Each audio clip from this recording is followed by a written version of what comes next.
Happy Friday. We made it. It's The Drive with Mario Smith from the third largest city in the United States, almost said the world, in the United States, Chicago, Illinois. Welcome to The Drive with Mario Smith. I am he, Mario Smith, and welcome to Backchannel.tv as we end our broadcast day with the show to wrap up everything and give you a wonderful bridge for your Friday evening. Joining me is great producer Jay Gliss in Portland, Oregon. Jay Gliss. Hey, hi. Hey, what's up, man? How are Happy you? Friday. Happy Friday to you as well, my friend. Welcome. Good to see you. You too. Good to see you. We're going to do our meet and greet with all our fine friends who are joining us on the broadcast. But thank you all. My hat is all askew. Thank you all for being here today. We've got a lot to talk about. We have a whole world of things that are going on. But what I would like to do while I have an opportunity is just to remind you that you are watching Backchannel.tv. You are either watching on YouTube or you're listening through one of your Alexa, Amazon supported devices. I'm not supposed to say that name. I'm sorry. You're listening to one of your Amazon supported devices, and we appreciate that. Please join us in the chat as we talk through the day here, and help us understand some of the things we're going to be reading to you.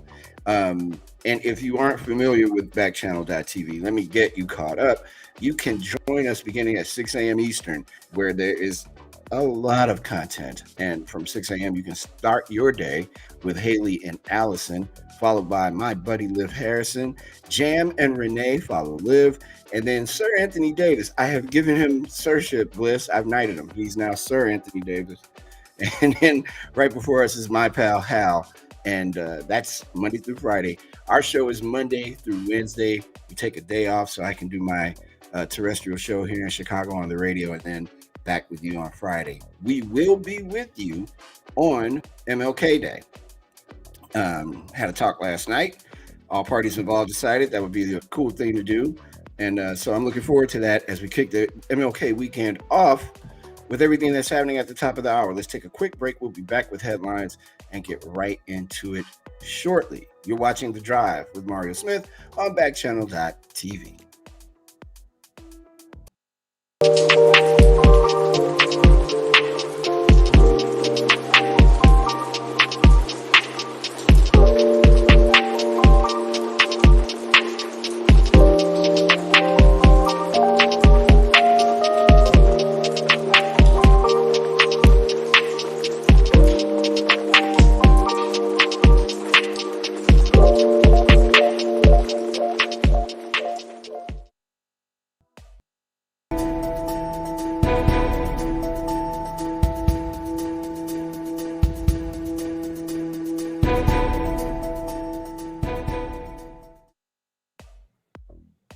Here's some of the stories that are taking place around our country and around the world at this hour. Some headlines for you.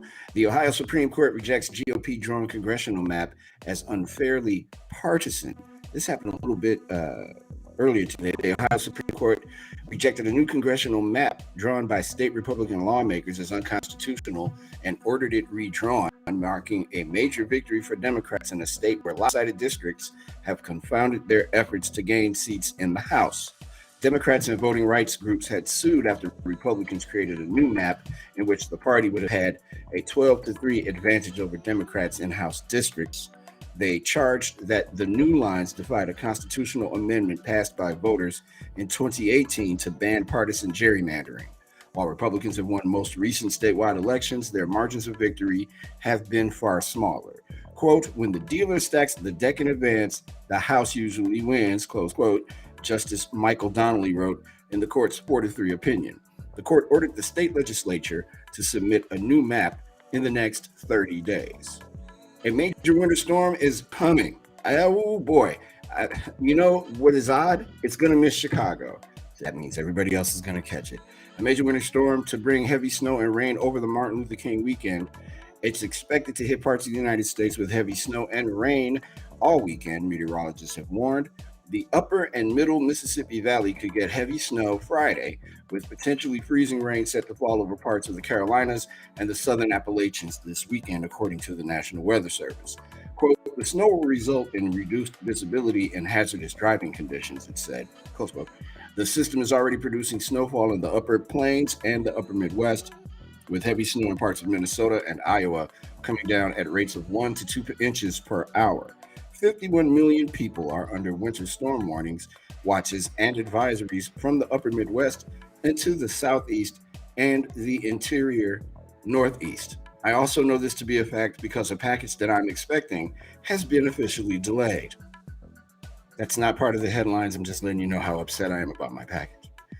Biden officials divided on message over N95 masks for all. As COVID-19 cases have surged, top Biden administration officials have been divided over how strongly to encourage Americans to wear high filtration masks, such as N95 respirators, as they have come under increasing pressure from public health experts to urge people to switch to masks that offer better protection. President Joe Biden said in remarks Thursday that he was planning to take some action to make high-quality masks available for free, but administration officials didn't give further details, and those who have been involved in talks over what to do around the issue of N95 masks were caught off guard by his statement. One person involved in those conversations said, I'm sorry, there's no material there for what they said. As cases and hospitalizations have surged due to the highly contagious Omicron variant, public health officials have criticized the administration for not doing more to encourage Americans to wear N95 or KN95 masks, which they said could significantly reduce the transmission compared to cloth masks. While the CDC said this week it is working to update its mask recommendations, its current guidelines, updated October 25th, still include the wearing of a well-fitted cloth mask as an option. Some evidence shows Omicron appears in your throat first. Evidence suggests the Omicron variant may appear in the throat before the nose, but at-home rapid antigen tests available over the counter in the U.S. are not designed for throat swabbing. For this reason, there's been pressure on the FDA to recommend swabbing the throat with the nasal swabs, but medical experts argue that anecdotes from people who test negative with a nasal swab at home but then test positive with a throat swab can be misleading. FDA officials say there isn't enough data to support the practice. And finally, Walgreens and CVS will be temporarily closing stores over the weekend due to staff shortages. Two of the biggest retail pharmacies in the U.S. are temporarily closing some stores and pharmacies on the weekends as the latest surge in COVID-19 causes staff shortages. Walgreens said that, like many industries, this latest surge in the Omicron variant is placing a significant strain on its businesses in the short term and driving demand unlike anything seen before. In a statement to CNN on Friday, Walgreens spokesperson Chris Lathan said, quote, while the vast majority of our stores are open and operating with normal business hours, the ongoing labor shortage combined with the surge of COVID-19 cases has resulted in isolated instances in which we've had to adjust operating hours or temporarily close a limited number of stores, close quote. It's Friday. I'm ready to pack this in, my friends. We'll come back and do some around the world news and get you caught up on all the information that is available to you. This is The Drive with Mario Smith. This will be a short break. We'll be right back.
Welcome back, everybody, to the drive. We got new folks, Gliss. Oh my goodness gracious! Donna is watching us in North Carolina, over on YouTube, I do believe. Hello, Donna. And I want to say this right. Please don't be mad at me. Z is watching in your part of the woods, man, in Oregon. That's awesome. Right, new I'm glad. folks. And who else is someone else? Wait, it just went away. That's not how we do that. And well, it went away on the man Riyadh, who's in California checking us out. And God knows I was not trying to do that on purpose because that's not what you do. Thanks to everybody that is checking us out on the drive. Whew, what a week. We've done a lot this week, brother. Fourth show. I know. It's been fun, man. I'm saying We're I'm not just having a getting bad time. started. We're just Right. getting started. Right. We talk to each other so much now. I feel like I live in Oregon. That's I am right. there. We're going to talk about it later, but I watched that Oregon UCLA game last night. Oh, By yeah. the way, ooh, Ducks weren't having it. They were like, Yeah. Nobody knows we have a basketball team anymore, or that crazy floor we play on. We're coming in to win. It was good stuff too. For you folks that are checking us out on the various outlets of YouTube and Backchannel.tv, feel free to join the chat with us as more folks are getting on. Angel's in California as well. She's listening to us on her Amazon supported device. You can ask your device to join the chat. Okay. And thank you all so much. Let's get to some of this stuff that's happening around the world because we got a lot to get to today and not a whole lot of time to get to all of it. The U.S. Supreme Court has blocked President Biden's vaccine or test policy for large businesses. And Gliss, I want you to not go anyplace because I have some questions that maybe you can help me to understand this, right? So the U.S. Supreme Court yesterday blocked President Biden's COVID-19 vaccination or testing mandate for large businesses, a policy that the conservative justices deemed an improper. Ooh, this is when the screen just goes black on you. Just happened. A policy the conservative justices deemed an improper imposition on the lives and health of many Americans while endorsing a separate federal vaccine requirement for healthcare facilities. So here we are. We're talking about. I get it because you don't want to have the government in the business of private business telling them what they can and cannot do as they run their business. And I wonder, do some of these businesses take this as, okay, you can't tell us what to do, but we'll still do the mandate ourselves? Because I know where I work, we had to be, in order to get on our schedule, we had to be vaccinated or we couldn't work. They wouldn't put us on the schedule, not fire us. Right. They just would not give us time to work. So are we, and I get it, it just seems that if we're going to be dealing with all these variants for the foreseeable future, wouldn't it be wise to make sure that everybody was either tested every day? Here we go again, 4 shows, 4 talks about testing, or vaccinated. What do you think? Yeah, I mean, I think personally that it's what it seems like is that the Supreme Court just didn't want to give this responsibility to the government, to the federal government. But I do think that you will see more and more companies. I know, as you know, I live here in Oregon. Nike is based out of Beaverton. The Nike World Campus is about 5 minutes from my house. I wear a size 12. Yeah. Just so you know. Whenever someone comes to Oregon, they're always trying to get employee passes to the Nike store. Oh, yeah. That's a little known fact. All the NBA teams love coming to Portland because they head out to Beaverton. Oh, yeah, that's the first stop they make right after the hotels. Right. They go to Nike. I know that for a fact. Yeah. Columbia Sportswear as well is located out here. And they locally, in the news here, they have both decided that they're going to start letting people go that have not been vaccinated. So I think you will see companies step up. And, the government's basically just saying, we're going to leave this route. We're going to stay out of this. But it's the responsibility of the companies to decide what they're going to do. And I do think a lot of big companies will, make these tough decisions, whether people like it or not, or disagree with it or not. I think we're at the point in the game where if you're on the fence still about being vaccinated, even if people who are, I think it shows the power of this disease that even though you may be vaccinated, you can still get it. It wouldn't that be cause enough to make someone go, I better make sure that I'm straight because I don't want to be on a ventilator. And I don't Right. know if anybody watching us, and I encourage you to do it. There's some YouTube videos out there about how they get the ventilator process started, let's say that way. And you may want to watch those. It will make you change your mind about a lot of things and a lot of ways you do a lot of the things that you do. Um, and I want to go back for a second. It says that this is Riyadh's first time on Backchannel. Did you see that? I don't think so. Unless there are two Riyadhs. It could be. Could be. For those who don't know, Riyadh is our wonderful leader on Backchannel.tv. I probably wasn't supposed to mention that, but I did. Too late. I'm 4 shows in now. I got a job for life. I do think that it would be wise for people to really, really rethink their position if you haven't been vaccinated yet. And there's trust me, I have heard so much stuff from people who are like, you got what? You did that to your body? Like, dude, I've done a lot of things to this body. Some things legal, some things illegal. But I'm just saying, it seems like when you know how to prevent the end, that is a win. Yeah. That's like you've been handed a golden ticket. Get this vaccination and not worry about being in a hospital if you get COVID. Yeah, and I think that's the point. You can, yes, still get it, and you still could get very sick, but it decreases your chances so much. It just, I understand that some people are hesitant, but like you said, at this point in the game, it seems like, we need to get everybody on board. There was a study the other day that I came across that they are estimating it's probably saved about 250,000 lives. So, I mean, would you rather get it and have a fever for a couple days or have a cough, or would you rather be hooked up to a ventilator in the emergency room? I mean, to me, the choice is pretty obvious, personally. You would think. I know that when this all first started, I'm pretty sure I had it, but I didn't know what it was.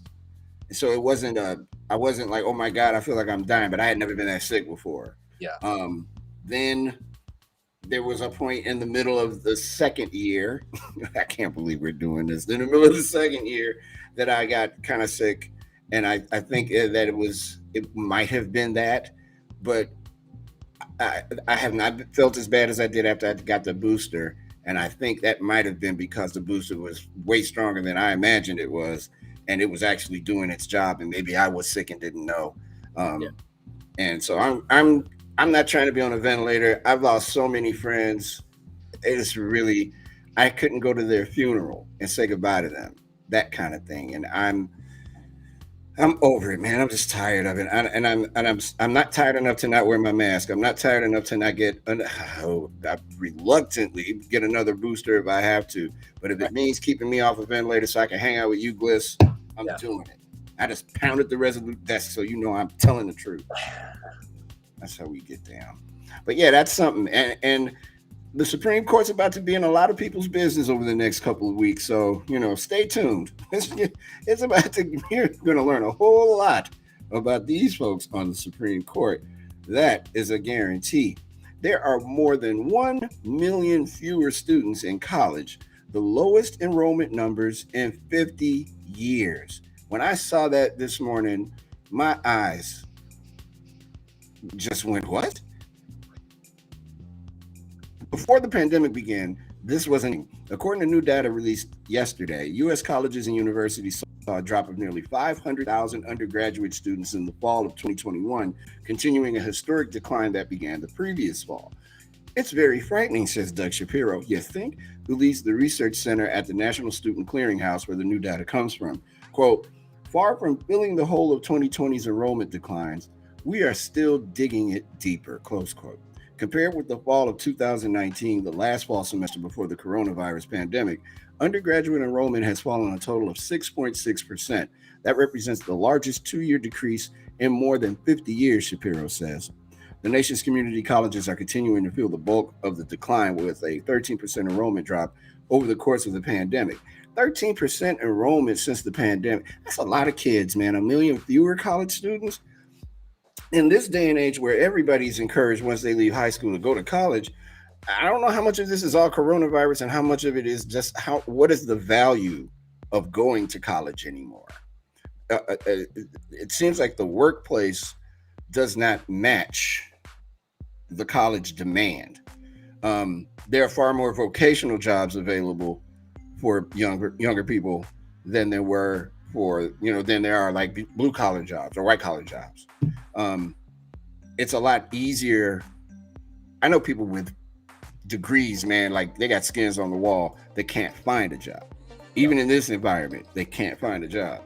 Um, I think maybe not to disparage the story from our friends at WBEZ here in Chicago, but maybe a re-investigation of that um, would tell a different story. Maybe those kids feel like they can't catch a proper break once they get out of college and get back into or get into the workplace.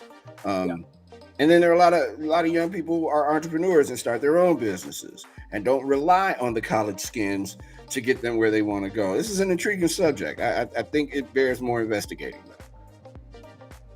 Yeah, I'm curious too how financial aid comes into play with that, because student loans nowadays are no joke. I mean, paying those off for decades.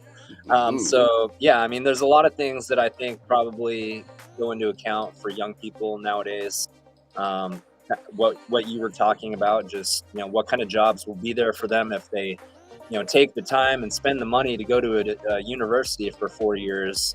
Right. What's the payoff going to be? So it's definitely interesting. Now, I must say that there is no experience like the college experience, right? But if you are a student that might have struggled prior to going to college, or if you had to wait because there were family issues that required you could not go to college right away, you had to take care of family, maybe you take care of yourself. It would seem that the turn is going back toward more of vocational education, and maybe that should be the focus of how we educate our younger people. Not there is value in going to college. I just don't know if that value is translated when it comes to, in this moment right now, currently with COVID and all the other uncertainties in the world, if me going to a college, if I'm in my 20s, is as valuable as me starting my own business or working in an industry that will pay me an extraordinary amount of money a lot quicker than going through the hell of going to college for 4 years. Yeah, but no, I'm with you on that. What do I know? You're sending all 4 of your boys to college. I know it already. And this show is going to help make it happen. They're going somewhere, that's for sure. Get out of here and go somewhere. That's you should make T-shirts for each one of them as they get to the get out of here age, and just be like, I want to present you with this. This is a shirt. 18th birthday. 18th birthday. Here you go. I love you. And then you give them the shirt and make sure all the other kids are around so they can see it, and have them open the shirt that says, I don't know where you're going, but you're going out of here. And like, we've already packed your things. Get out. There we go. I got to remember that. Some of my godchildren need to be asked to leave. So I'm going to have to make shirts soon. You mentioned student loans. Navient reached a deal to cancel $1.7 billion in student loans. Whew. I know there are some happy people walking around today. The loan servicing giant Navient has agreed to cancel $1.7 billion in student loan debts owed by roughly 66,000 borrowers. You can see it, but you can't say it, Mario. Borrower. As part of a settlement announced Thursday with 39 state attorneys general. The settlement ends a years-long legal fight. Maybe I should go to college, huh? So I can say borrowers. I can't say it. That is frightening. Apparently, right now in the chat. Hold on, wait. Right now in the chat. Is there a word that you just cannot say? I want to see it. Hit me now in the chat on backchannel.tv. What word do you can see it, you can read it, but you can't say it? The settlement ends a years-long legal fight with states in which Navient faced two serious allegations. First, the company was accused of steering student borrowers into expensive forbearances instead of more flexible income-driven repayment plans. The reason for the steering says, Persis U, managing counsel at the student.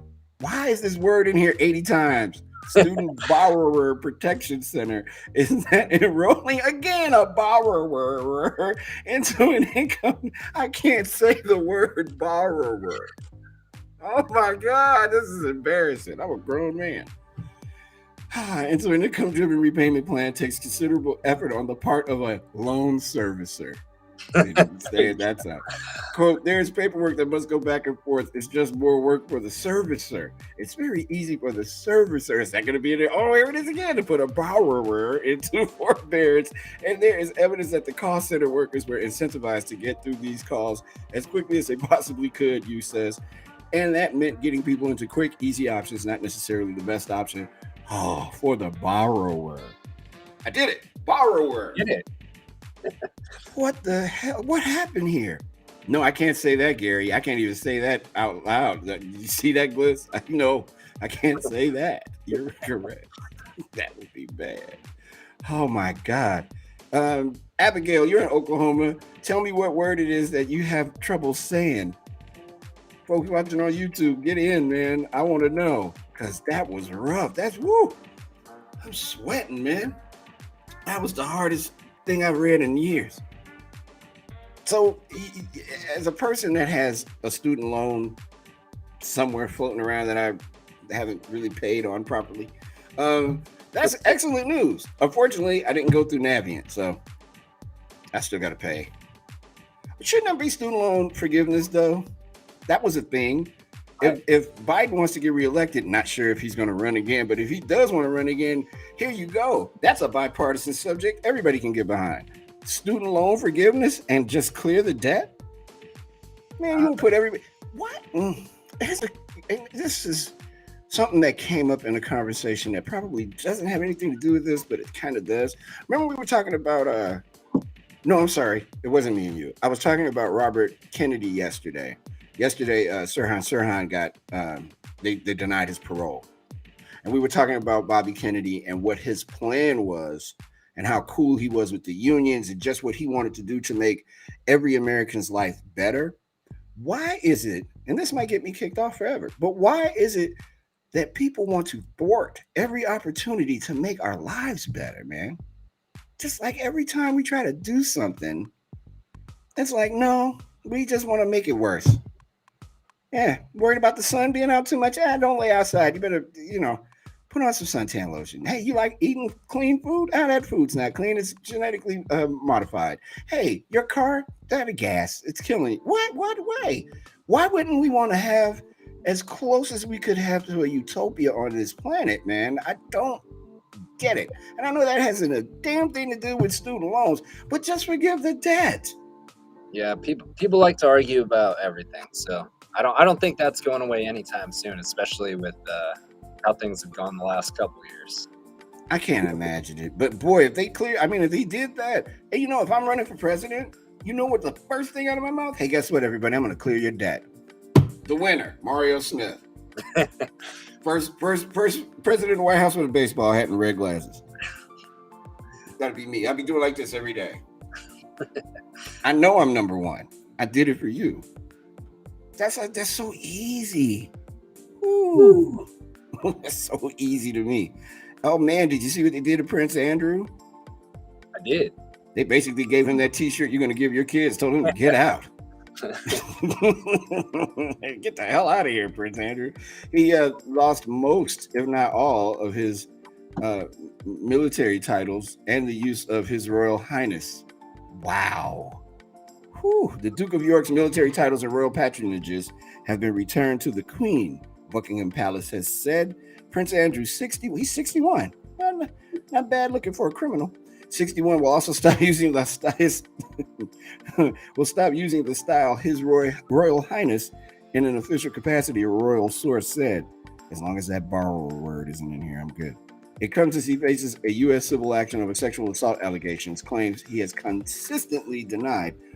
A source close to the Duke said he would, quote, continue to defend himself, close quote, against the case brought in New York by Virginia Guthrie, I believe is how she pronounces her name. But the source insisted a judge's ruling on Wednesday that the civil action could proceed was, quote, not a judgment on the merits of Ms. Guthrie's allegations, close quote. Interested in some of those titles that he's losing, Gliss? Yeah. All right, this should be good. This should be real good. Okay, here we go. What are the titles he's losing? He is the third child to the Queen and is ninth in line to the throne. Of course, his elder siblings are Charles, Prince of Wales, and Anne, the Princess Royal. He is divorced from Sarah, the Duchess of York, with whom he has two daughters, Princess Beatrice. I should talk a little bit more like this, Princess Beatrice and Princess Eugenie. Now, what is he accused of? All kinds of crazy. What titles has he lost? He will no longer be called His Royal Highness, or HRH, a royal source said. He retains the title, but will not use it in any official capacity. He lost a bunch of military titles. So he was the Colonel of the Grenadier Guards, Honorary Air Commander of the Royal Air Force, Lossiemouth, Colonel-in-Chief of the Royal Irish Regiment, Colonel-in-Chief of the Small Arms School Corps. What does that mean? Small Arms School? So I think I hear knives when I hear small arms. Little bitty tiny guns. Colonel-in-Chief of the Royal Lancers, Queen Elizabeth's own Royal Lancers. Colonel-in-Chief of the Yorkshire Regiment, Commodore-in-Chief of the Fleet Air Arm, Royal Colonel of the Royal Highland Fusiliers, Royal Colonel of the Royal Regiment of Scotland. He's also lost a number of overseas honorary military titles. Colonel-in-Chief of the Queen's York Rangers, that's in Canada. Also in Canada, the following: Colonel-in-Chief of the Royal Highland Fusiliers of Canada, and Colonel-in-Chief of the Princess Louise Fusiliers, also in Canada. Colonel-in-Chief of the Royal New Zealand Army Logistic Regiment. He retains his service as a Vice Admiral in the Royal Navy. Wow. That's a lot of titleage, man. Not anymore. No. Clearly not. Wiped him right on out. That's what happens when you mess with Jeffrey Epstein. Your world changes. Yeah. He's accused of some really heinous stuff. He is. I mean, I don't feel bad for him, to be honest with you. Either. It all seemed perfectly valid to me. And hey, I could use some of those titles. I could be in charge of the Royal Queen's Fuselage, or whatever it's called. I go hit Northern London up. Hello, Your Majesty. I am your royal cousin Mario from Chicago, Illinois. I drink tea too. That's the worst. And we got, you know what? There are people who are hosts here on Backchannel that are from the UK, that are broadcasting from the UK. I'd love to talk to them about what the sentiment is around Prince Andrew. Put it down, Gliss. Let's get some of our own people on here. All right, I banged on the Resolute desk again to let you know I mean business. Not you, Gliss, and just the others. People. Yeah. Guys that are out there. Finally, and we'll go back and forth and put some more stuff in here, I'm sure. With its agenda stuck, man, it's been a bad week for President Biden. The White House puts focus on infrastructure. The idea is to fix 150,000 bridges from this infrastructure package plan. I know that, and I can't speak for other folks in other parts of the country, but I'm telling you, in Illinois, there are some bridges that need to be fixed straight away. So this is great news in terms of creating more jobs and the like, and getting some of these dangerous bridges fixed. Not dangerous enough to shut them down, though. Oh no. Although they showed something today on the local news here of a bridge, the Des Plaines Bridge. Gliss, I wouldn't throw a rock on that bad boy. It looks like it's waiting to fall apart. So I'm glad that this got done. At least he went some kind of win, because everything else this week he tried to do just was not happening. No voting rights. Not a good week, no. The Russians about to invade the Ukraine. His dog probably barked at him. I mean, he had a bad week. Yes, he did. I mean, nothing seems to be going his way right now. That's for sure. Man, we need to get that guy. He needs to know about the big rocket thing happening, the asteroid. That'll calm him down. And you know what? I know we're going to be a little behind, but I got to do it because I knew that you were going to find it, and I saw it, and I was like, oh, I'm definitely going to read it. Scientists think they found a big weird moon in a far-off star system. Well, so along with the asteroid that's coming to smash into the Earth, or close, don't look up next week, there's a new moon that is a little bit bigger than Earth that's orbiting a Jupiter-like planet. The planet and its moon, if it's really a moon, orbit a sun-like star that's over 5,000 light years away, according to a report in the journal Nature Astronomy. The moon is pretty alien compared to any moon in the solar system, says David Kipping, an astronomer at Columbia University. We're not sure if it's rocky. We're not sure if it's gaseous. But are you ever sure something's gaseous until you know?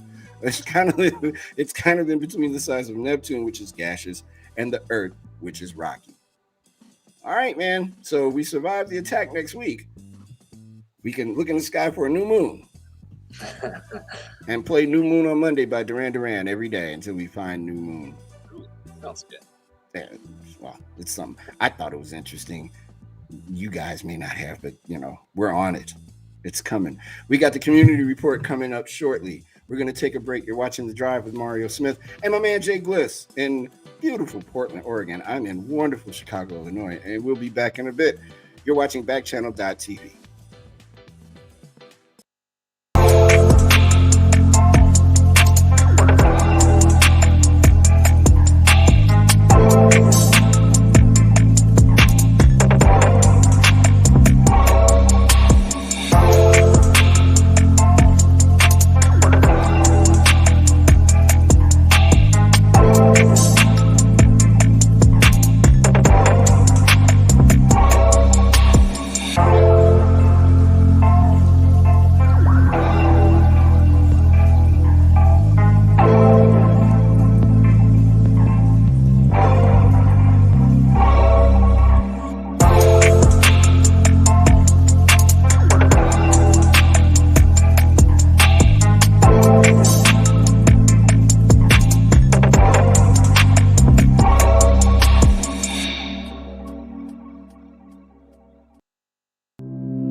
Welcome back, everybody, to The Drive with Mario Smith here on Backchannel.tv. Hello to Freddie in Louisiana, Nathan in Texas, G in Oregon, Abigail in Oklahoma, and what's up with Jerome? What you doing, brother? Hey, Donna and Riyadh is watching. Arthur's just joining us. Thank you. My man Gary is in Chicago. I know where you're at. He's here joining us as well. Thank you all for checking us out on The Drive. We are here Monday, Tuesday, Wednesday, and Friday. We will be here Monday for Martin Luther King Day as we will celebrate that. I'm sure we will do something very unique for that. And I'm glad that you all are here today. And thank you for joining us on our first week. It's been an interesting adventure. I'm glad that I'm taking it, and I'm glad I'm taking it with you. Let's talk about what's happening in our community. And the first story, all right, so I know there are folks who are watching us from different parts of the country. And I know that a lot of people were really happy that Mayor Eric Adams became mayor of New York City. But I have a personal message for Mayor Eric Adams. Keep Chicago out your mouth, sir.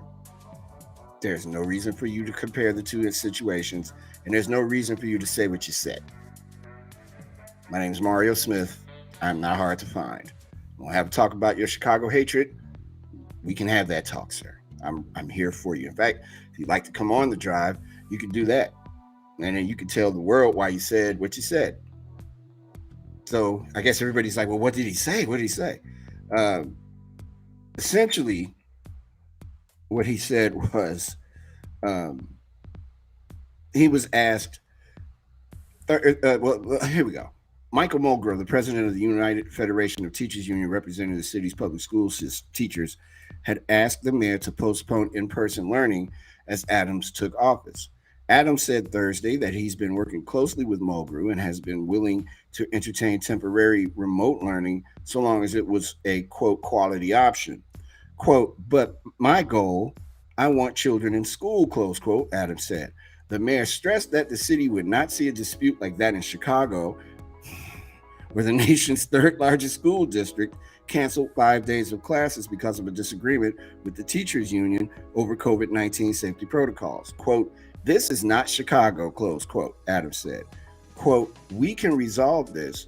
We can get through these crises, and we will find the right way to educate our children in a very safe environment. Man. Word? That's how you feel? You also said some stuff about emotional, that both sides can act, without being emotional. Yeah, when people are passionate about something like children and safety and maybe not being worried about going into a classroom and getting COVID-19, there's going to be some passion. People are going to be amped up. I think maybe you should concentrate on your new job and doing that new job really well and keep Chicago, Illinois out your mouth, sir. That's a bad look for you. I am sure at some point you're going to meet Mayor Lightfoot. What are you going to do then? She likes to fight. But, that was really, I didn't think that was cool at all. I thought that was very, very bad. You've heard of Florida man. Well, Florida man has a sidekick. It's Florida woman. And police, according to folks in Florida, this story here, Florida woman attacked Florida women. What kind of fight were they in that they attacked a man with glitter and they face felony charges? And Gliss, I don't know if you can you put these folks up on the screen? Let me see if I can do that. Hold on. Because I want everybody to take a good look at Florida women. It's Caitlin O'Donovan, 27, and Sarah Franks, 29, after they went on a glitter spree in Clearwater. If we can't get it, trust me, they look like Florida women. And not the kind of Florida women you think I'm talking about either.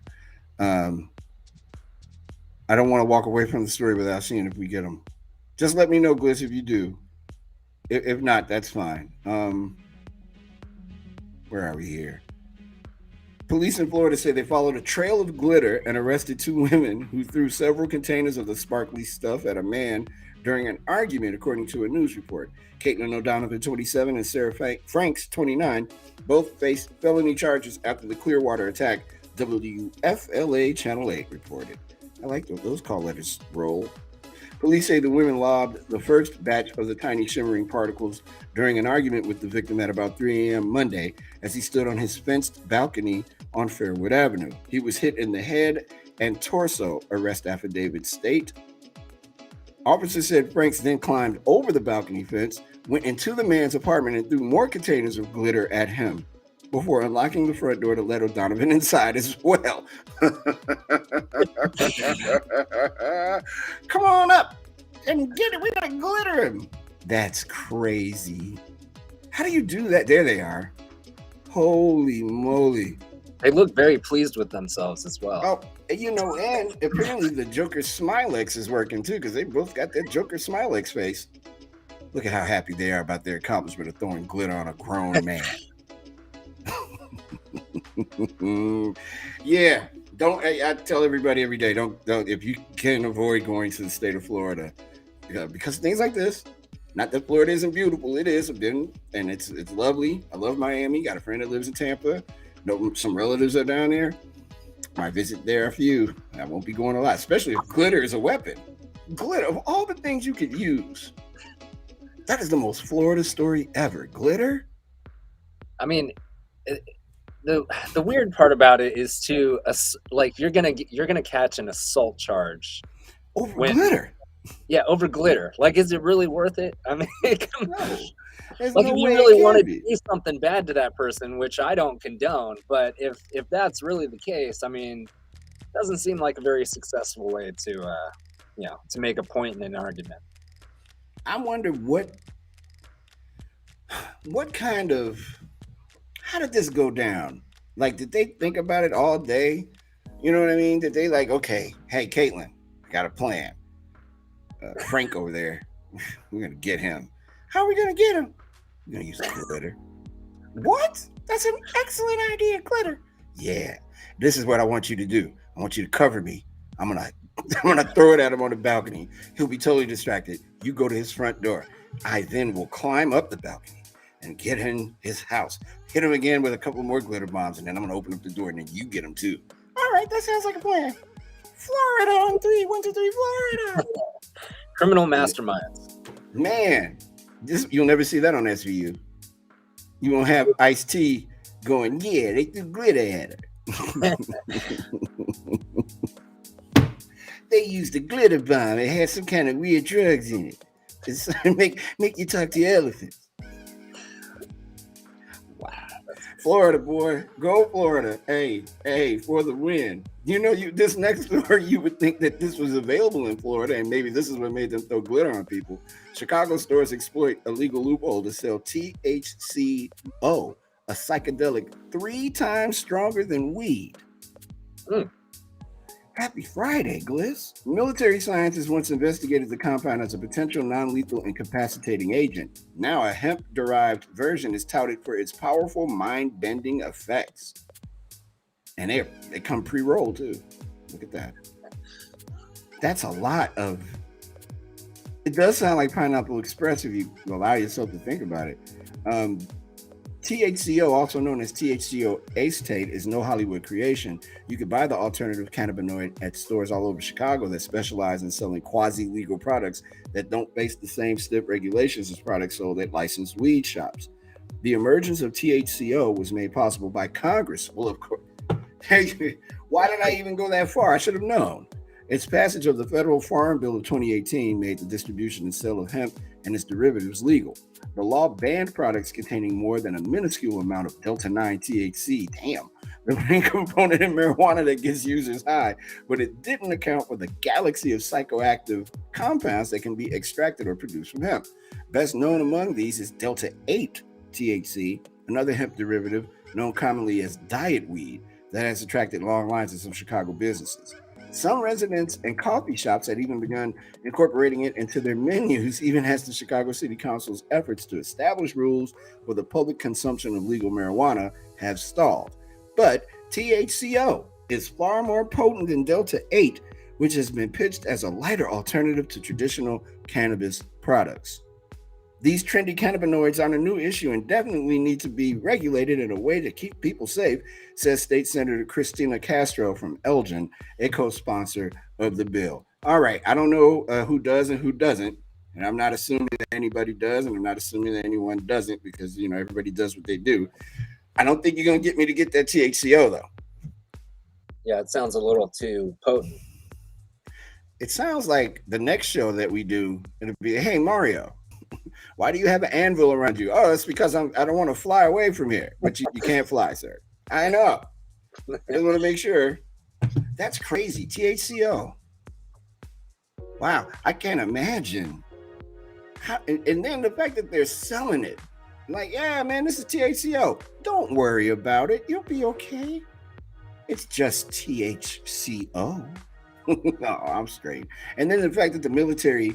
It just further enhances my theory that they've been doing all the experimenting they can for a long time to get people as messed up as they can, or to see what it's like when they're messed up, to be able to identify them, I guess, if there was some kind of a situation where you had to restrain someone. So I guess you would obviously clearly know someone that was on THCO. I'm good. Bliss, THCO for you when I come visit?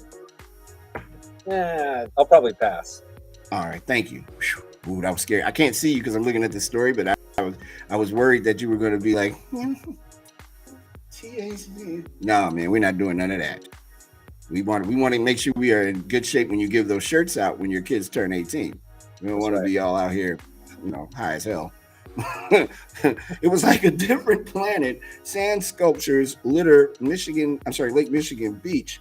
A walk along Lake Michigan this week was a lot like a stroll through a museum gallery, thanks to some weather elements coming together to create an incredible phenomenon. Small, delicate sand sculptures casually littered the beach at Tiscornia Park in St. Joseph, Michigan. It was like a different planet, Terry Abbott told Fox 2.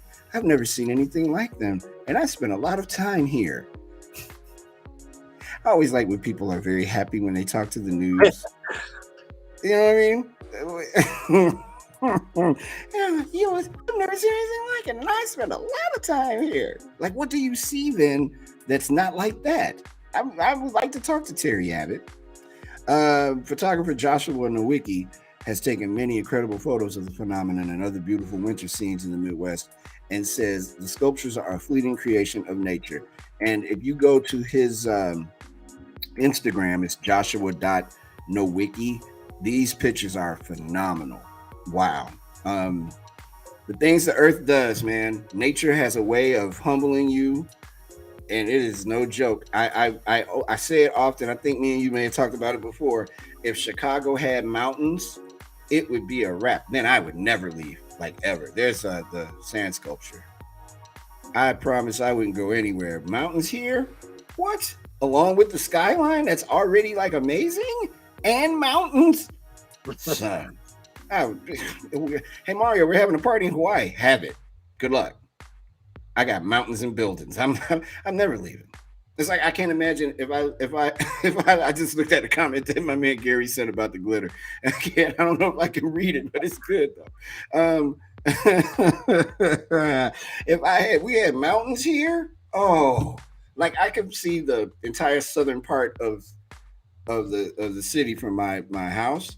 That would be perfect. Perfect, great spot for mountains. I would never get on one, but I'd love to see them. If you ever want to come out here, we got some mountains over here. Oh, I know. I want to. I drive right down here at TV Highway. You get a clear shot on a nice day. You get a clear shot of Mount Hood. It's beautiful. That's right. I would like to see time. Again, I'm like John Madden. Hey, is it a bus? Can we make a Mario Madden cruiser?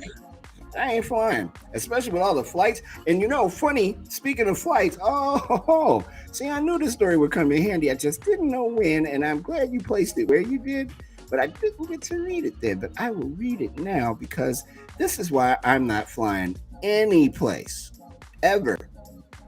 3 women were charged for allegedly assaulting Delta airline employees. Okay, that sounds terrible. I'll admit, that sounds horrible. Wait. There's so much more. 3 women from Long Island, New York, are facing federal charge. Another reason why that mayor should keep Chicago out of his mouth and take care of these 3 drunk women. Are facing federal charges for allegedly kicking and punching Delta airline employees after they weren't allowed to board a flight. The U.S. Attorney's Office for the Eastern District of New York announced yesterday. The alleged assault could land the women in prison for up to 10 years. Wow. Jordan Nixon, 21, Janessa Torres, 21, and Jahara Zavala, 44, arrived at JFK International Airport in New York September 22nd to fly to San Juan, Puerto Rico, prosecutors said. Their morning flight was delayed for more than 4 hours. Oh, that's a lot of idle time. And during that time, the women allegedly ordered 9 alcoholic drinks. According to a letter, U.S. Attorney for the Eastern District of New York, Breon Peace, sent U.S. Magistrate Judge Vera Scanlon on Thursday representing bail conditions. Upon arriving at the gate, agents reported that Zavala, quote, was having difficulty walking, close quote, and Nixon smelled of alcohol, Breon's letter said. Quote, the defendants were belligerent, with one appearing to be visibly disoriented and possibly intoxicated, and another who was refusing to properly wear her mask, close quote, the indictment read. If the word belligerent is used in a sentence and they're talking about you have messed up to the highest degree of messing up. They use the word belligerent. You said you don't fly, right? Oh, no. Well, I mean, alcohol hits a little bit differently when you're 35,000 feet in the air. I know that. I know that too. That's part of the reason I don't fly. Well, let's put it this way. I won't be flying in this environment in the COVID world where I don't want to wear a mask and all that. No, I'm not getting on a plane now. The first time I went to New York, I made the crucial error of drinking before I got on the plane. That was the dumbest thing ever. That is so dumb. That is just the dumbest thing you could ever do. You gotta not drink at all. Just wait till you land. Yeah, I've done it. I've done it a couple times going to Vegas. It's just like that's different though. I mean, it's Vegas. It's like, but it is true. I mean, like one cocktail, you have like a Jack and Coke, and it's like 5 Jack and Cokes, or at least it feels like it. I don't know what it is, but it's a different experience. I don't disagree because I'm laughing because I remember, I think I had a vodka and cranberry or something that I deemed delicious. And on the plane, I was just like, oh, God, I am so drunk. Oh, my gosh. Why am I up here in the air? And then I made the mistake of looking out the window. I'm like, oh no. Drunk as I want to be. These three women, though, are daredevils because the women allegedly refused to leave the jetway after it was determined that they couldn't get on the plane, but they would give them an opportunity to rebook and fly later that day. Clearly, you guys sober up, and we'll still get you where you want to go, but you can't get on that plane drunk. Right. The women allegedly refused to leave the jetway and began yelling and cursing at the security officer who came to the scene for assistance, according to Breon's letter. Nixon is accused of removing the officer's radio and striking him repeatedly with it. Yeah, y'all are going to jail. I can see this already, how this is going to end. And when the flight's gate agent attempted to intervene, Zavala allegedly punched them in the face. The agent then called for help. The security officer fell to the ground, and all three women allegedly hit and kicked him. Torres is accused of stepping on the officer's head and face, which caused bleeding. And when the officer tried to leave for help, the woman allegedly, quote, pulled him back by his vest, tearing the vest apart, according to Breon's letter. The flight crew eventually pulled the officer away, but the three women, quote, continued to scream and strike, close quote, the employees. The security officer and the flight gate agent were both treated at a hospital for their injuries and have not returned to work since the attack, Breon's letter states. Quote, as alleged, the defendants viciously assaulted an airline security officer, close quote, Peace said in a statement Thursday. Quote, the extreme and aggressive behavior in connection with our air travel is out of control. I don't see me getting on a plane, Gliss. It does seem like there's like some next level stuff going on at airports these days. Yeah. Like, I don't know if maybe we're just hearing about it more, but what was it, a couple weeks ago or something, that lady, I think it was in Utah or something, ran out onto the tarmac. Heard about that. It's like, man, what is wrong with it? These people are not good at making decisions, I don't think. I don't think so either. I think women had a chance to, they had a chance to kind of cut their losses, and they escalated it. I mean, I don't get it. They could have got on that plane later. They'd have still been in Puerto Rico chilling. They could have got super drunk in Puerto Rico. May not have made it back to America. But so, they decided it was all going to end at JFK. 10 years in prison. Man, to just wait another hour or two until you're able to talk and walk properly? I could have waited. And again, let that be a lesson to everybody, including Marquise, this is his first time on Backchannel. Welcome. Bunny, Jessica, and everyone else, Freddie and Nathan and Z and Abigail and all their Gary. Let that be a lesson to all of you. Don't drink and fly. Just wait. Wait till you land. Drink all you want. And then when you get ready to get back on the plane to get back home, don't drink anything. Just wait. Do they even offer alcohol on planes anymore? They still do that? Yeah, they do. Yeah, I mean, it's like, I think they give you the little tiny, the little mini bottles. And, yeah. Okay. Like you said, a cranberry and Coke, or a cranberry and vodka, or something like that. But I mean, they cost like $10 for like one of those short little glasses. So look, Liz, that's why they still serve it. I mean, let's be honest, that's the only reason they serve it. I'll be real with you. I mean, like really real for real. I'm going to the hood in whatever city I'm in, and I'm going to take that $10 and I will buy a sufficient amount of alcohol so I can get drunk. I'm not going to buy a tiny ass bottle and then hop on a plane or while I'm on a plane and then expect to like land and, hey, everybody, Happy New Year. No, that's out. Just so you know, that, my friend, is out. And that's our community report for Friday.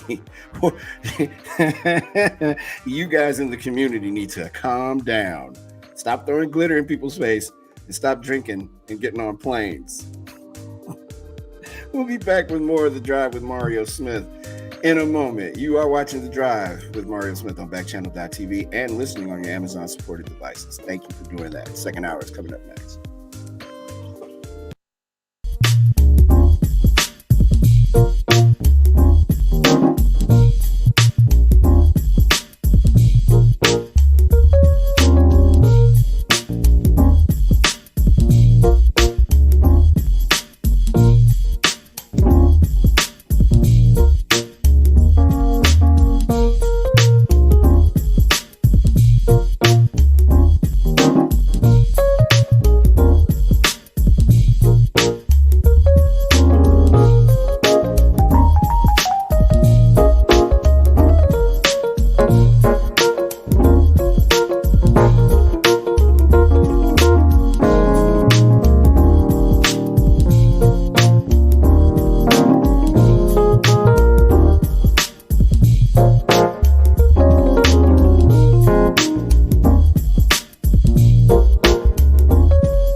Hey, everybody, welcome back to The Drive with Mario Smith. 1 minute after the hour, we are coming live from the third largest city in the United States, Chicago, Illinois. I am so glad that you are here on Backchannel.tv. We are talking to folks from everywhere.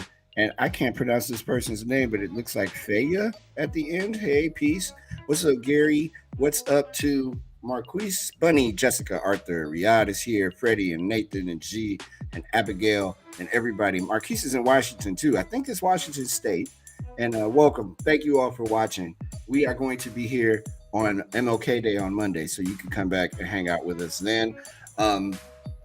What's up, Robert? Because I'm pretty sure he's watching too. Somehow he's managed to keep his name off of all of the stuff. Joining me is my man Jay Gliss. He's in Portland, Oregon. Hey, Gliss, what's happening, brother? Not much. Just it's Friday. Oh, it always feels good on Friday. I don't know what it is about Friday. Friday just always has a different energy about it, and it's beautiful here today too. So I'm feeling a little extra energy. We are in the eye of that. Well, we're not in the eye of that storm, but we're like the storm is in our peripheral. This big winter storm that's crossing through the Midwest and getting ready to hit south, and somehow Chicago has avoided it. And now the other part of that is that all the meteorologists say it's not going to turn, so it's not going to hit Chicago. I've lived here long enough to know, buddy, that snowstorm is going to come to Chicago. I don't believe them at all, and I trust them. Oh, it's coming. We'll get some. I know it's supposed to be like an inch of snow, maybe a coating. I'm going to say when the next time you and I talk, you're going to be like, so what's up? And I'm like, well, I think I can safely say that if I had to work outside today, I wouldn't be able to because it's too much snow on the ground. But it should be interesting. We should run through these headlines real quick, and then we will get on to what are we doing after these? Entertainment news. Yeah, that's right. I forgot. It's not that I forgot because I actually have a whole sheet in front of me, but I forgot because I'm so involved in saying hi to people and talking to my friends.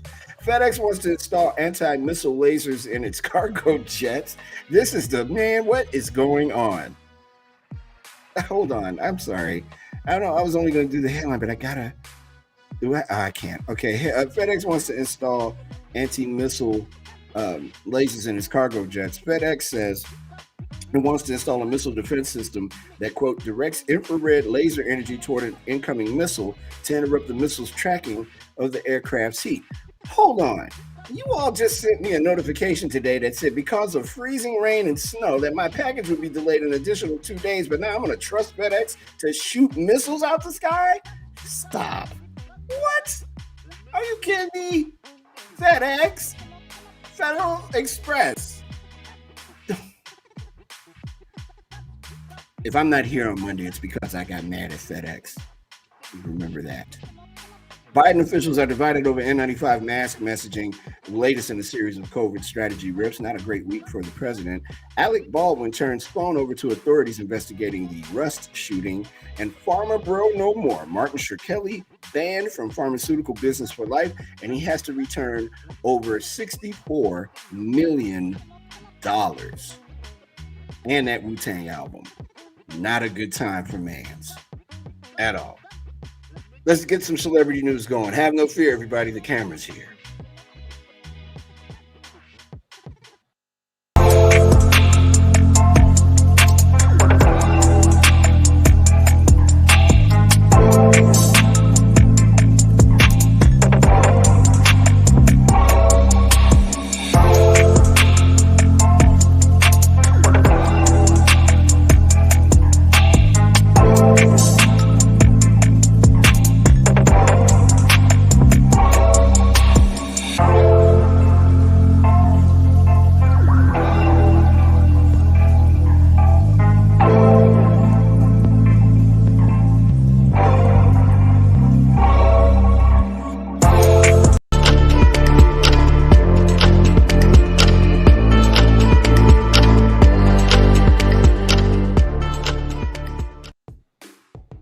Welcome back.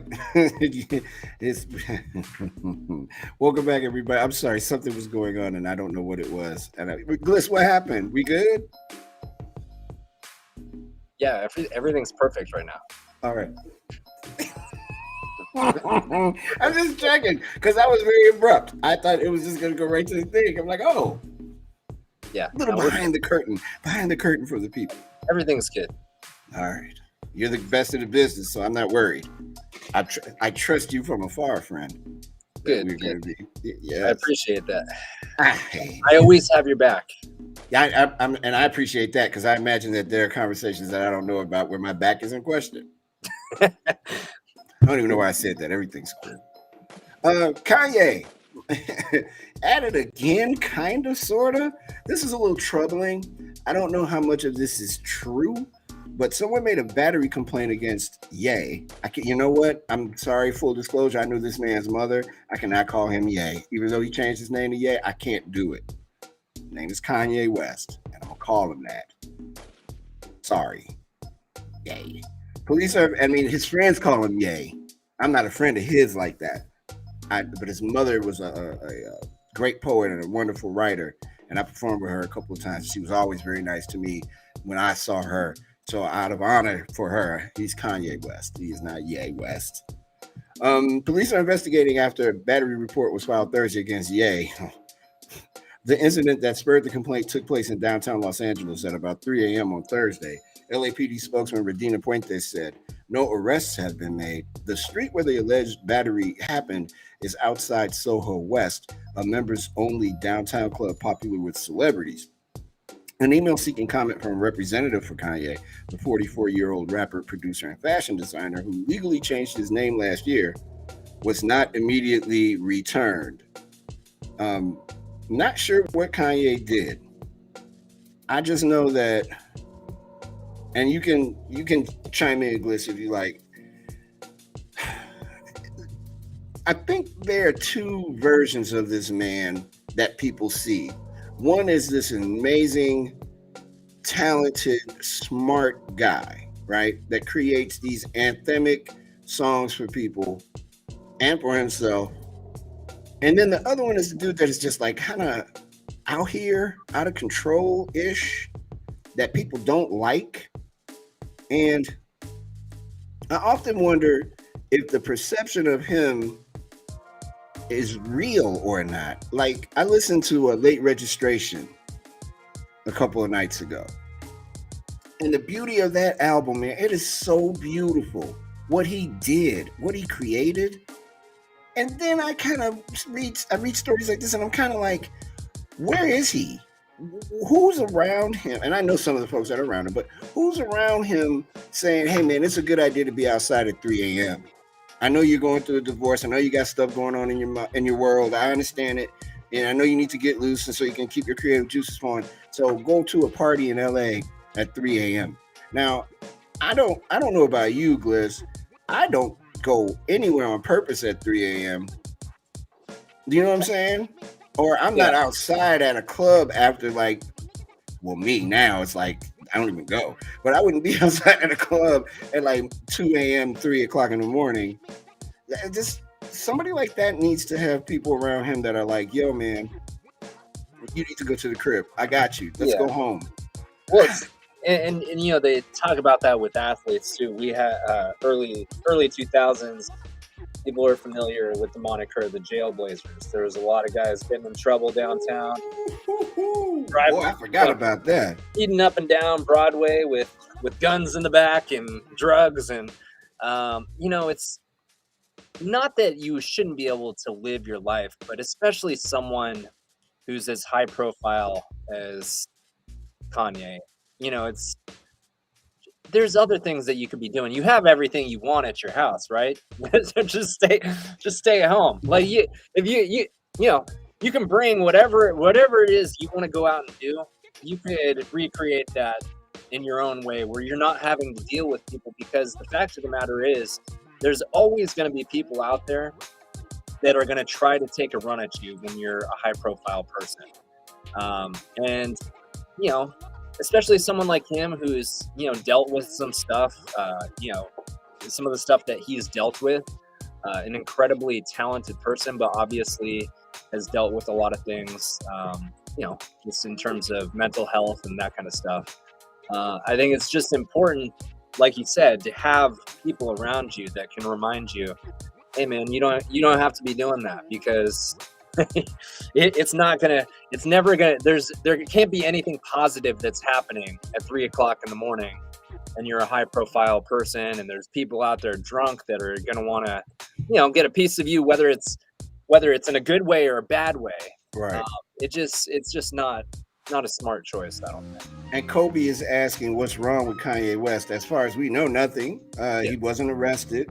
He was it's an alleged battery. He's wherever he is right now. He wasn't arrested or anything like that. But he has a compound in Wyoming. He could build Los Angeles if he wants to. Right. He's a billionaire. He doesn't live on 78th and South Shore Drive anymore. He's a damn billionaire. He could go wherever he wants, of course, and he can do whatever he wants, but he could also build it. Yeah. He could create the world he wants to hang out in. He can hire the best chef and best bartender on the planet if he wants to. He could get any DJ in the world. He could DJ himself. I just don't understand the need. And I get that you can't restrict people from doing what they want to do, but just when you know, and I'll say it, how important somebody like that is to the culture, whether he's been doing it right or not, or whether people admire him or like him or not, that's not my part of it. But when it's somebody like that, you got to be like, yo, man, I don't know if going to that party is smart. Why don't we call it a night and we'll go back to Wyoming and you can fly in everybody. Gary T is saying that there's talk that he's supposed to be moving to Russia. Good night, everybody. See you guys later. That's the drive for this week. What? Oh man, I feel so strongly about that young man, and I call him young. He's 44 years old. I feel so strongly about him that I go through these things back and forth about Kanye, but I challenge anybody. Listen to Late Registration and just listen to what he was thinking. It is such an important piece of American music. It is what as far as I'm concerned, that's what he'll be known for. I think that composition, just how powerful it was in terms of hip hop and rap music, and just being a producer and doing it. And then, so it may or may not be true what happened in Los Angeles, but the fact that this was a story at all is troubling. And I hope he's okay, man. I really do. I just hope he's okay, because I don't want to be on here one day talking about something horrible happening to Kanye West. That would mess me up. That would just absolutely mess me up. Real quick, we were talking about Pete. No, we weren't. We were talking about possible Oscar hosts, and Pete Davidson is being rumored as this year's Oscar host. I hope that doesn't happen. I love Pete Davidson, but he that could go terribly wrong. And I mean, in a way that's not good wrong. Yeah. Megan Fox and Machine Gun Kelly, you're interested? They're now officially engaged. Megan Fox is clever. But this is something that caught my attention, man. I'm a big comic book guy. I love comics. There's a page from a Spider-Man comic that sold for $3.36 million. A single page. One page. Did you catch me? One page. $3.6 million. And it's a page with Lex Luthor on it. Spidey's in the black symbiote suit. I don't have that much, Gliss. What you got? You got half on a page? I don't know. That's what I'm saying. That's 3 point. And the page doesn't do anything. It's not in 3D. It looks like it's in sepia. It looks like it might have been one that before they printed the issue. Right. But that's a lot of loot for a page. Yeah, I mean, I guess if you have that kind of money, you can throw it away on things like that. I mean, it's cool, but I definitely would not be. Even if I had it, I don't think I'd be dropping that kind of cash on a comic thing. But you know what's funny? You don't have it, and I don't have it, but we both know who does have it. Hey, boss, could you buy me and Gliss like he's watching. But hey, boss, can you buy me and Gliss a page, please? I'm sure $3.36 million is what you got in your tray in your car. There it is. That's the page. I mean, it's cool looking. Yeah. Not $3.5 million cool looking, but it's got some Avengers in there, and that may not be Lex Luthor. I'm sorry, not Lex Luthor. That's Professor X. And Spidey's like, yeah, and he's all fired up in his symbiote suit, but that ain't $3.36 million worth, son. I have some backup on this Kanye story, by the way. And this is a report that was in Billboard a couple of days ago. Kanye wants to do the Sunday service in Russia, and he's planning a Russia trip to meet with Putin and perform Sunday service. He also intends to grow his business in the country with billionaire developer Aris Argarlov, sometimes known as the Trump of Russia. Oh, well, that's perfect. And his musician son, Eamon. Kanye West is looking east to Russia. The artist and entrepreneur now known as Ye is planning a trip to Moscow later this year to meet with Putin. So, okay, I'm going to go back to what I said earlier.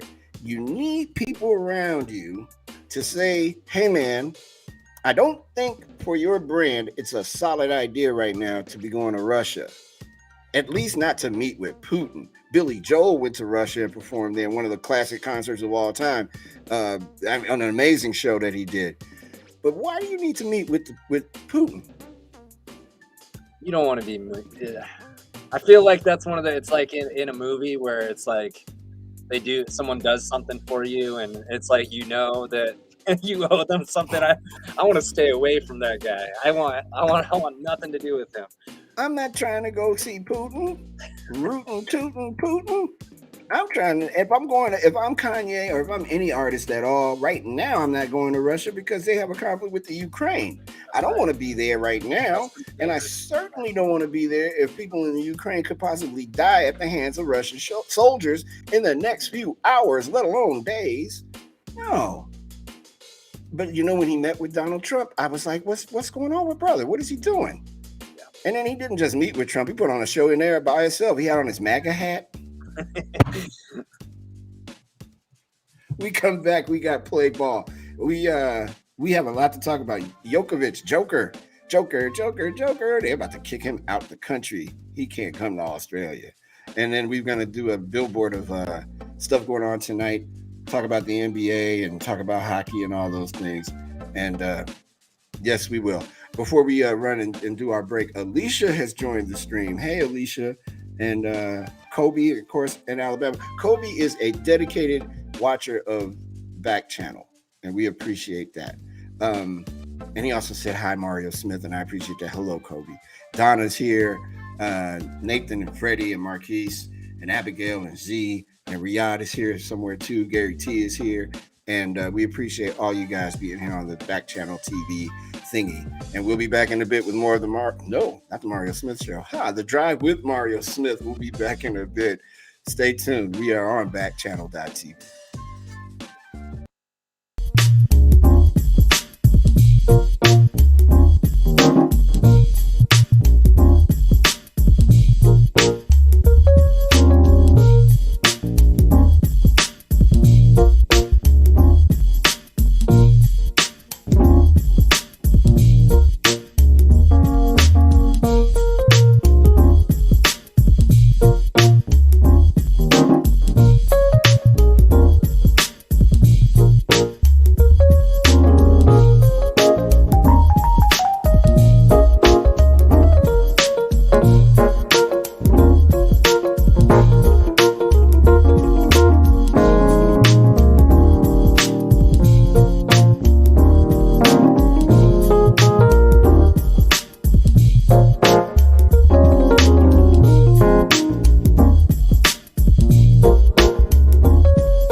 I was having a drink. It's just juice. That's all. Palm juice? It is. Yeah. I didn't know if I could show the name. Can I show the name? Am I allowed? I mean, I don't know. We can say. I mean, we said what it was. And we did. So we don't have to brand it, but yeah. There you go. See? Pomegranate lemonade tea. Could be any kind of brand of pomegranate juice. It's nice. I needed it. I was going crazy when I saw how much time we had. Did you see me get up and run? No one else saw it. I got up and ran. I ran like I was running for something. Like I had never seen my refrigerator before. I hightailed it out of here. So yeah, let's talk some sports, man. Djokovic, he's in a bit of this is a problem. And it's a problem because he probably should have never went to Australia in the first place. And just as we said earlier in the week, just sat out and said, forget it. I don't need to be there. I'm already one of the most accomplished tennis players ever. And one Grand Slam I missed, that's fine. Again, not vaccinated. I thought he was going to be, because he's a joker, that they'll let him in anyway. And it doesn't work that way in Australia. Again, one of the toughest places in the world to do anything in is Australia. Their quarantine situation is solid. So the treatment of tennis star Novak Djokovic by Australian immigration officials might seem harsh to people watching from afar, but Australia has long taken a severe stance on immigration, including warehousing refugees in offshore detention camps and preventing overseas citizens from returning home during the pandemic. Many of its policies have been condemned by critics. Djokovic, who is unvaccinated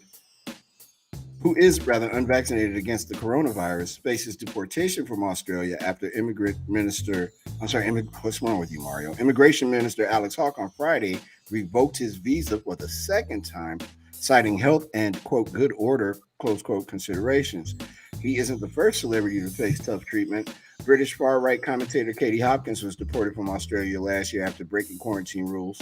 Back in 2007, Snoop Dogg was refused entry due to previous criminal convictions. If you know going in that the place you want to go to has these kind of restrictions and you're unvaccinated, again, in this moment, don't you go, I'm not doing it. I can wait. I mean, you would think. It seems like the most logical conclusion to come to, but I mean, I don't know if it's just he's trying to make a point, or that he really wants to compete in this tournament. But yeah, it doesn't seem like the logical way to go. That's for sure. That is just the most irresponsible thing I think that you can do, along with the fact that you're taking such a risk of one getting sick and getting other people sick in the name of I'm Novak Djokovic and whatever I say goes, because that's how it comes off, and that just doesn't seem right, and that seems very selfish. And how dare you? And I'm not surprised that they're going to kick his ass out again. That's crazy. That's the one thing we shouldn't be doing right now, is playing that game. And it seems like for no reason other than the sake of being the guy to do it, that we're risking people's lives here, and that's just dumb. That's just stupid. And it's different to, like you said, he knew all this information going into it. He chose to go anyways, and regardless, he can have his opinion on the vaccine and whatnot, but the fact of the matter is that he is basically trying to go against something that he already knew, and on top of that, knowing he could potentially put other people at risk. The whole story just kind of stinks, really. Yeah, and I mean, as great a tennis player as he is, are you that great, bro? That this is how you end it? By just saying, hey, you know what? I don't care if I'm vaccinated or not. Who I am means more than what I might or might not have. I'm going. And I'm going to Australia. They're going to let me in. And then they don't, then they want to deport you? Come on, man. If they don't let Snoop Dogg in the country, and I swear he is a capitalist, if there has ever been one, and can boost your business up, that's just, come on, man. That's a bad look for Novak Djokovic. And I think it sends a message to people who like what we talked about earlier in the week who look up to him, they're like, dude, what is your problem? Why are you being so stubborn? Get vaccinated or don't go. Not that hard. The Houston Texans set up coach David Culley to fail, and then they fired him. There is one black head coach in the NFL. One. The Rooney Rule doesn't work. And the irony is that the person who hired Mike Tomlin is the man who created the Rooney Rule. He's the only one abiding by said rule. When the Houston Texans hired David Culley, team chairman and CEO Cal McNair said the head coach's vision and ability to bring people together was the reason the organization felt Culley was our guy. Not once in that news conference did McNair or general manager Nick Cassero speak about building around Culley or his ability to lead the team into the future. Less than a year after that news conference, the Texans are now once again looking for a head coach. It's clear they never intended for Culley to be the long-term solution. By firing Culley, who was coaching a roster turned over by Cassiero, and without quarterback Deshaun Watson, the organization showed it never intended to give Culley a real shot at making it through this rebuilding period. That, or they didn't understand the quality of the roster put together for Culley. You can guess the most likely answer, but either is damning evidence against the current ownership and front office. So there's nothing that suggests that Culley was doing a bad job considering the hand he was dealt. He didn't have Deshaun Watson because Deshaun Watson was in all kind of trouble and also wanted to be traded. J.J. Watt left. Most of that roster got turned over. The general manager is, by all accounts, a nut. People don't want to play for him. The Houston Texans are a mess. Yeah. And then you fire the coach that you claim is going to bring people together and keep it moving. That is so confusing and troubling, and it says a lot about the Houston Texans. And I don't know if I was a coach, white or black, that I would want to work there if given opportunity. Yeah, I mean, like you said, this guy, he got a year. So I mean, anytime you see someone that's getting a commitment to that amount of time, he wasn't given a fair chance to actually implement anything he wanted to do. No. I mean, especially when you come into a job like that in sports, it takes time. Like every coach has a different culture and different philosophy and all these different things that come along with being a leader of, a large group of grown men. Like, you can't just, give a guy 12 months and say, it didn't work out. I mean, it's just a bad look for the Texans. And I don't think, if I were a head coach, I don't think of any color, I probably wouldn't want. That'd probably be on the bottom of my list in terms of somewhere that I wanted to make a commitment to, because they've shown that they were unwilling to actually make a commitment to him. So, like, I'm thinking the Texans, Jacksonville, the Dolphins, although I'd love to coach the Dolphins just because it's in Miami. And maybe the Giants or the Jets. No, I'm good. I don't want to be there. But I definitely don't want to be in Houston because I don't feel like my job is safe. If you're hiring me to be the guy that's going to be the guy to bring your franchise back when your franchise quarterback refuses to play for you, give me a chance to do that. You're not giving me a chance to do it. That says more about them than it does about him. And it's really sad that there's only one black coach. That is crazy. Can you imagine if the NBA had no black head coaches? That it wasn't that long ago that was the case. But I'm just saying, can you imagine that? Yeah. Can you imagine if MLB didn't have one black? Oh, wait a minute. It wasn't that long ago that they didn't. I'm waiting on the NHL. I see you, NHL. One black hockey coach. You know what? The world would stop spinning. People would lose their minds. They would be like, what? What does he know about hockey? Plenty. Give people a chance. But that was just scandalous that they took that away from that man. But speaking of the NFL, you know what this weekend is, don't you? I do. Can't wait. Very excited about Wild Card Weekend. There are some games on that schedule that are just outstanding football. The Bear fan in me, though, is really like, oh, God, I got to watch good football all weekend. No, it is. I'm not gonna lie. I'm kind of petty as a sports fan, so I don't like if my team's not in it. My level of excitement comes down drastically. But football's I don't know. It's football.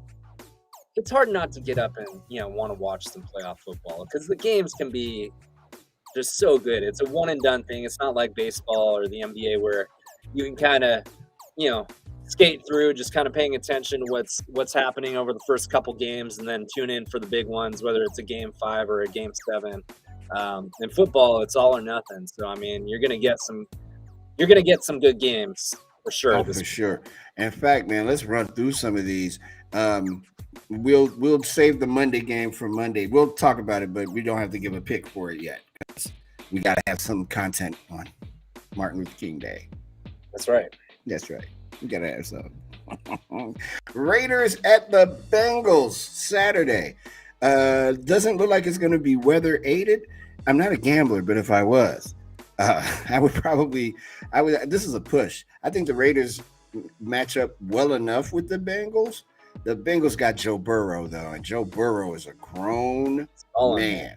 He is a grown up, and he's looking like one of the up and coming stars at that position. He can play.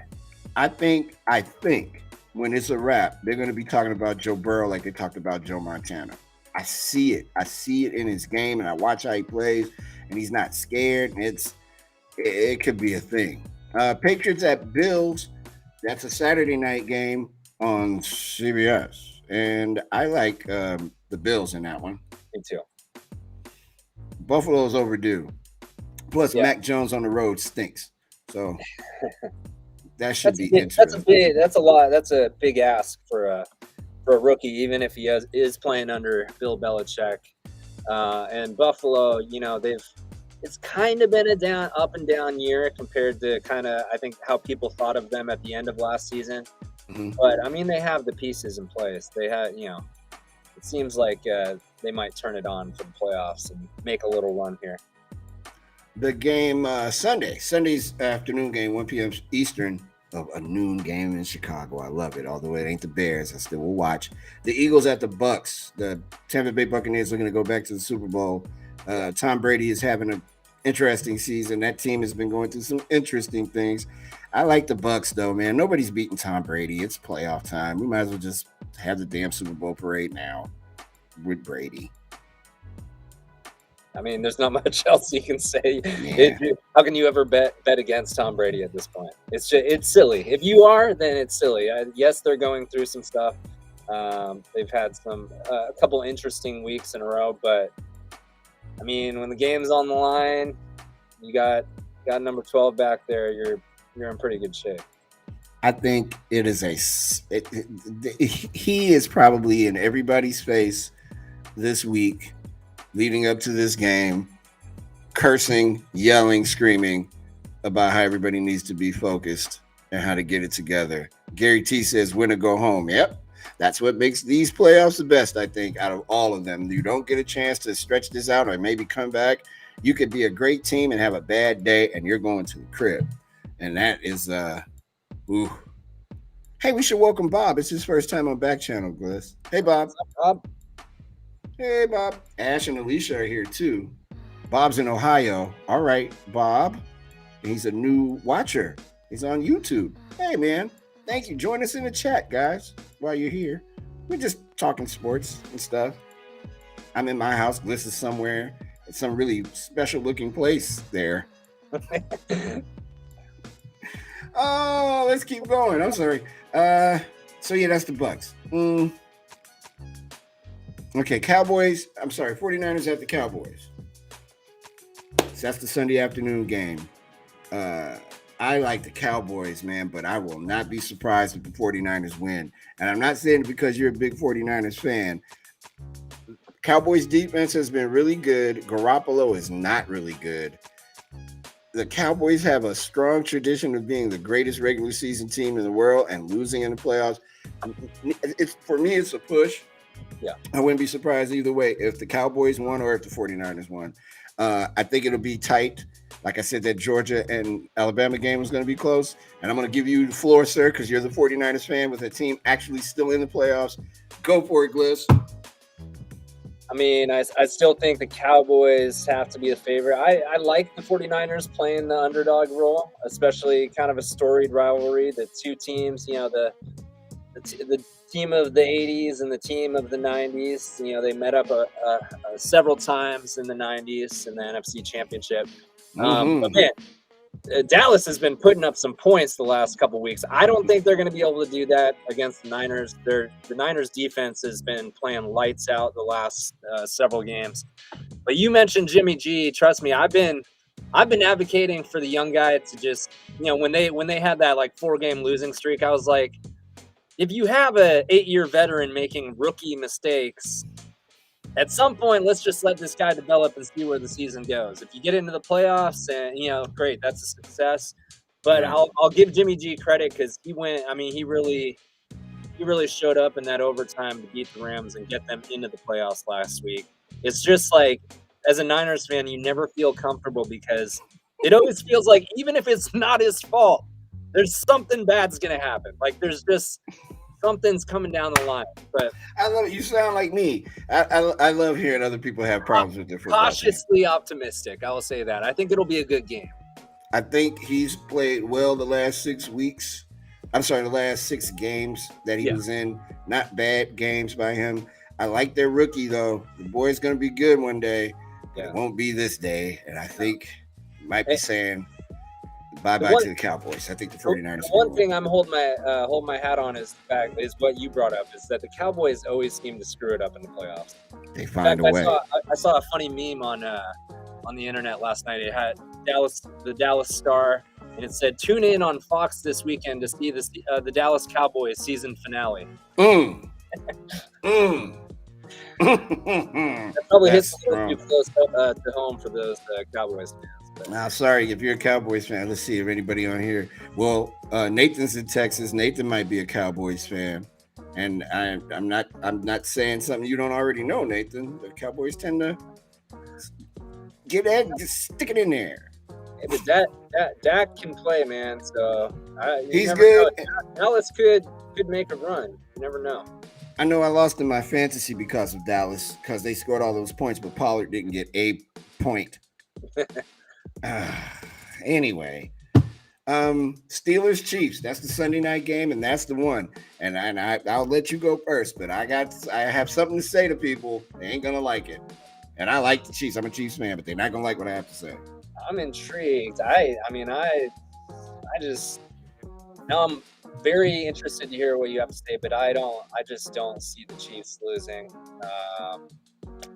They've just, they're kind of like the new New England. They're just always there. They always seem to find a way to get down to the end. I don't know if I like them coming out of the AFC necessarily overall, but I still feel like, they got a couple more games left in their season. They keep giving Ben Roethlisberger another chance to play another game. He keeps getting a chance to play another game. And I mean, even though he can't throw 4 yards downfield anymore, they keep giving him another chance to play another game. You got to be careful I'm not a gambler, but you got to be careful if you're betting on the Chiefs because, and I'm not saying they're going to, but Pittsburgh is turning it on at the right time. They've looked good in these last few games, even with Papa Shot throwing 2-yard passes to people. Be mindful. If we come back on Monday and the Steelers have won that game Sunday night, don't be like, how did you know? I'm telling you how I know, because they keep giving him another chance to play. Watch it. Don't be surprised. Chiefs should win. They need to really make some noise and let it be known, because they're going to end up, if they win this game, I think they go all the way and play Cincinnati in that conference championship game eventually. But man, there is something about giving a guy another chance. Not always the best idea. I like the Chiefs. And Tomlin's a great coach as well. So, and he can coach, and he's got time to prepare. If we were power ranking the coaches in Wild Card Weekend, he's got to be number one. He's got to be up there. So. Mm-hmm. It's either him or Belichick. And I don't think New England has a chance to win that game in Buffalo. Not after how they embarrassed them in Buffalo last time. That is sitting on their mind. The last game is what we'll talk about more on Monday, but it's the Rams hosting the Cardinals. That's going to be good too. Yeah, that should be a fun one. That should be very good. Other headlines: the MLB has resumed talks. Oh wait, I'm sorry. Let me back up. Did you know that Amazon Prime is going to ask Marshawn Lynch to join their Thursday night broadcast? I will watch. I will watch it.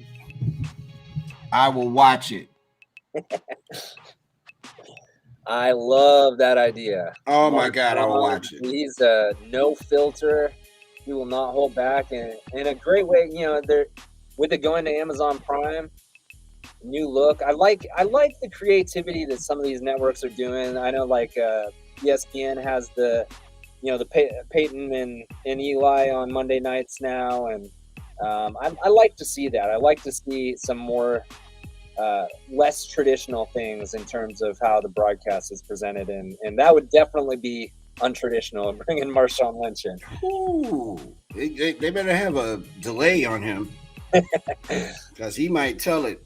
And I think the beauty of Marshawn Lynch is that he's a lot like Snoop Dogg, very personable. People tend to believe what they say.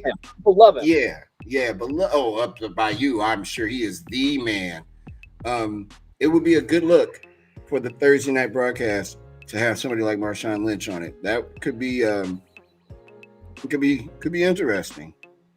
Not the Sacramento Kings, Mario. The Los Angeles Kings have done something big. Aisha Vishram became the first woman to work on the bench of an NHL regular season game in any capacity when she served as athletic trainer for the Los Angeles Kings last night. How about that? Bravo. There should be more of that. She's the head trainer for the Kings American Hockey League affiliate in Ontario, California. And that's good news. I like hearing that. More of it. Let's go. Let's do more of that. The better we are as people when we do things that are right. Want to go through the slate of these NBA games real quick just to give you guys an idea of what's happening in the association. There are marquee games tonight. This ain't one of them. Orlando will be going to Charlotte.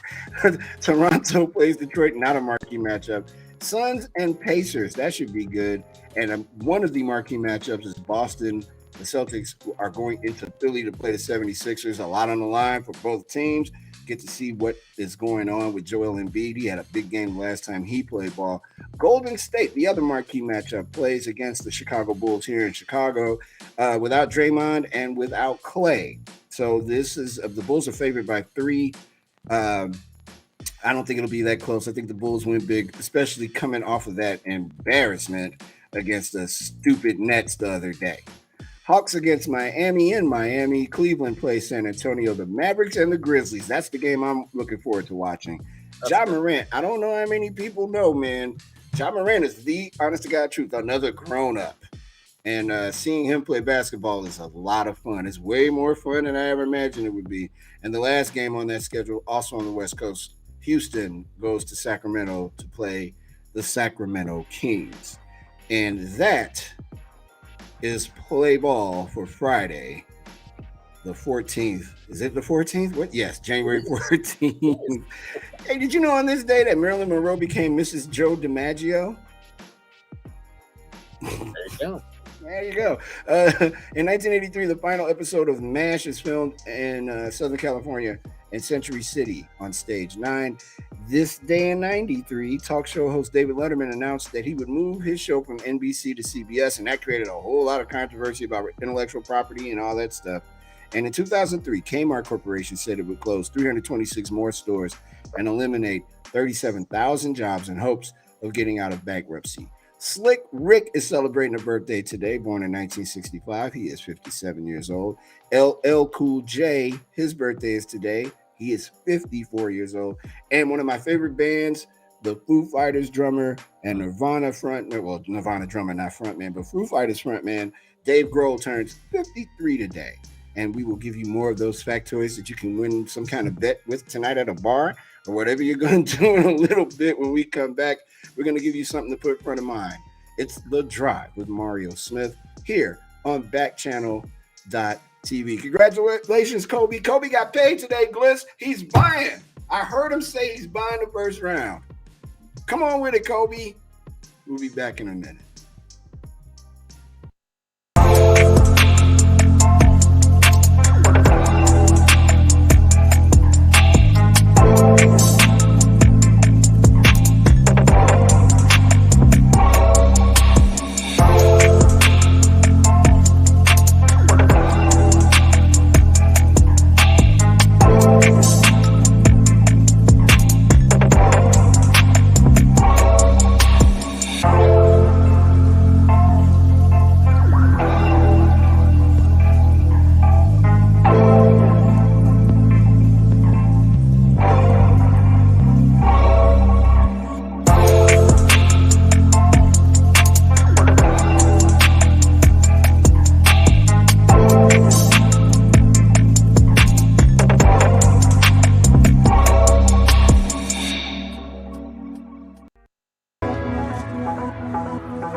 The Drive with Mario Smith.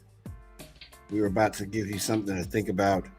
It is our story that we would like for you to have front of mind to carry you into the weekend. And again, thank you everybody that's watched this week and that's checked us out on your Amazon supported device or on YouTube. Freddie, Louisiana, Nathan in Texas, Z and Glitch is part of the woods in Oregon, a brand new listener or watcher. Thank you. Abigail in Oklahoma, Freddie in Louisiana, Kobe in Alabama, Bob and Ash and Alicia and Riyadh and everybody. You have no idea how important it is to us that you are checking us out on Backchannel.tv. Margie, thank you for checking us out on YouTube. Thank you. Thank you all. We really, really appreciate it. We are working on it, and we hope to give you a really good show every time we do it. And trust me, we put work into it. And I'm very grateful for this opportunity. So thank you. I just want to say that. I don't want to get all off into me because it ain't about me. It's actually about you. So make sure you come back on Monday. We will be here Monday afternoon on Martin Luther King Day, and you celebrate your weekend safely. Pardon me. So here's our story for front of mind. A lottery vending machine's lack of $10 tickets leads to a $50,000 prize. This ain't in Chicago. I know it, knew it. A Maryland man said a store's lottery vending machine was out of $10 scratch-off tickets, leading him to purchase the $5 ticket that earned him a $50,000 prize. The Emmitsburg man told Maryland lottery officials he went to Jubilee Foods in Emmitsburg to cash in a $5 prize from a scratch-off ticket, and while at the store, he decided to pick up a $10 ticket from the store's lottery vending machine. The man said he prefers to play $10 scratch-offs, but he discovered the machine was sold out of all tickets in that price range, so he turned his attention to the $5 tickets.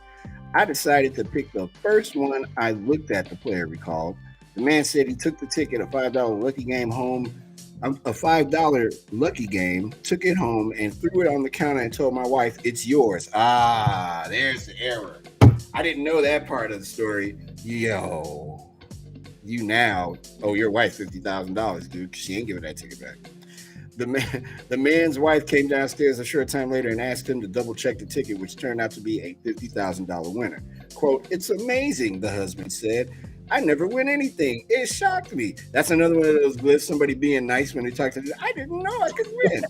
You knew it was possible. That's why you went down to where you went. The couple said they plan to use their winnings to make some home improvements. I think one of those home improvements might be getting my man out that house for giving his wife that ticket. Don't do it ever again. But that's wild, right? You go in with the intention of doing something, and then you do something else. Chef's kiss, boom, 50 grand for you. A happy accident, as I was told today about something I did. A happy accident. So, Bliss, you get a ticket. You played a lot. I don't know if you played a lottery or not, but let's say you do. I dabble here and there. All right, so you get a scratch off. You come home. You're like, "All right, baby, before dinner, here, this is for you." and your wife comes down and scratches it off and it's $50,000. You take that ticket back? Or do we hear about how you have left the country because your wife tried to kill you for taking the ticket back? I don't know. That's the tough. I guess at that point, that's when the negotiations start as to what the $50,000 is for. You gotta. Your wife must be watching because that was the most diplomatic answer ever. Did she watch you? Gotta have some kind of compromise. I mean, maybe a nice trip. Go out of the country for a week or something. Sure. Yeah. Guess what? I ain't got no wife. I ain't doing it. Ticket mine. Even if I had a honest to God girlfriend or wife, if I won 50 grand, I'm not just gonna be like, hey man, it's nice knowing you, because I'm gonna end up spending the money anyway, mostly on her. So I would just be like, here's $10. Thank you for shopping with me.